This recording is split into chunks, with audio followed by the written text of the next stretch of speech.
నవగ్రహాలలో ప్రత్యేకమైనది శనిగ్రహం. మనం చేసిన కర్మలను బట్టి ఫలితాలను ప్రసాదిస్తుంటాడు. మంచి చేస్తే మంచి ఫలితాలను, చెడు చేస్తే చెడు ఫలితాలను ఇస్తాడు.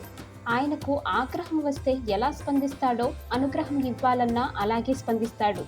వచ్చే ఏడాది మీనరాశిలోకి ప్రవేశించనున్న శనిదేవుడు కొద్ది రోజులు అక్కడే ఉండటం వల్ల 2 రాశుల వారు తీవ్రమైన ఆర్థిక ప్రయోజనాలను పొందటంతో పాటు విపరీతంగా లాభపడతారు.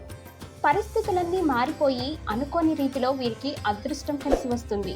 వారికి ఏ విధంగా కలిసి వస్తుంది, ఏ విధంగా కోటీశ్వరులు అవుతున్నారనే విషయాన్ని తెలుసుకుందాం. మేషరాశి. గతంలో మొదలై నిలిచిపోయిన పనులన్నీ శనిదేవుడి దయ వల్ల ఈ సమయంలోనే పూర్తవుతాయి. ఒక విధంగా చెప్పాలంటే వీరు మహారాజులయ్యే సమయం వచ్చేసింది. లక్ష్మీనారాయణ రాజయోగం ఏర్పడి వీరికి విశేష యోగం కలుగుతుంది. కుటుంబ సభ్యుల మధ్య అనుబంధాలు బలపడతాయి.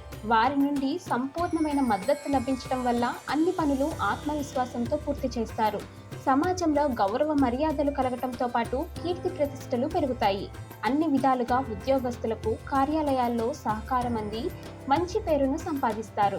కొత్త వ్యాపారాలు ప్రారంభిస్తారు. అది అద్భుతంగా ఉంటుంది. విదేశాలకు వెళ్ళే అవకాశం ఉంది. ఈ సమయంలో ఏ పని తలపెట్టినా కింగ్ అవుతారు. ధనుస్సు రాశి. కెరీర్ ఊహించని రీతిలో దూసుకుపోతుంది. ఎప్పటి నుంచో కంటున్న కలలన్నీ తీరుతాయి. జ్యోతిష్య పండితులు చెప్తున్న దాని ప్రకారం ధనాన్ని భారీగా ఇంటికి తెస్తారు. వ్యాపారస్తులకు మంచి ప్రయోజనాలు, లాభాలు కలుగుతాయి. ఏ పని చేసినా వీరికి కలిసి వస్తుంది. ఉద్యోగస్తులకు వారు కోరుకున్న ఉద్యోగాన్ని సంపాదించుకోగలుగుతారు. శనిదేవుడితో పాటు బృహస్పతి దయ వల్ల విదేశాలకు వెళ్లే అవకాశం కలుగుతుంది.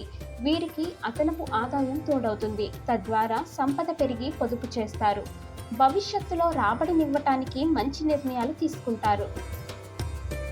ఇక ఈ వీడియో మీకు నచ్చినట్లయితే లైక్ చేయండి, షేర్ చేయండి.